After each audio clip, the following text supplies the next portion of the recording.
Transferring contacts between iPhones, simplified. Hello, everyone. Today we'll be discussing how to transfer contacts from one iPhone to another using the same Apple ID. This method is handy when you upgrade your phone or when you need to share your contacts with another device. Preparing your old iPhone. The first step to transferring contacts is ensuring that your contacts are synced with iCloud on your old iPhone. 1. Open the Settings app on your old iPhone. 2. Tap on Your Name at the top. 3. Tap on iCloud. 4. In the Apps using iCloud section, make sure Contacts is toggled on. If not, switch it on. Remember, your device needs to be connected to the internet for syncing to occur. Syncing contacts with iCloud.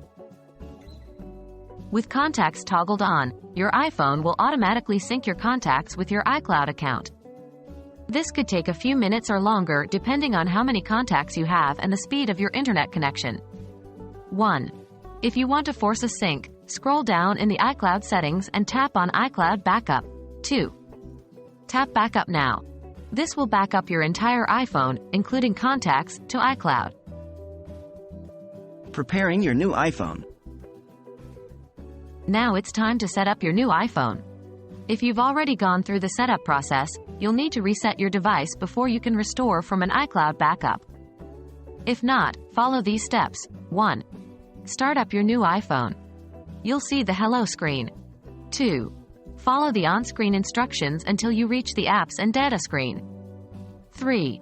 Choose Restore from iCloud Backup.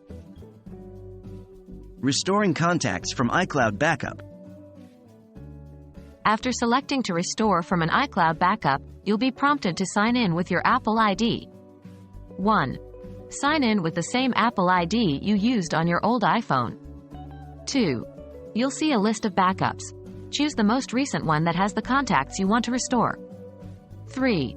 Once you've chosen a backup, the transfer will begin. It's important to keep your new iPhone connected to Wi-Fi and power until the process is complete. And that's it. Once the process is complete, you should see all your contacts on your new iPhone. We hope this video has been helpful. Remember, using the same Apple ID across your Apple devices makes transitions and upgrades much easier. Thank you for watching, and we'll see you in the next video.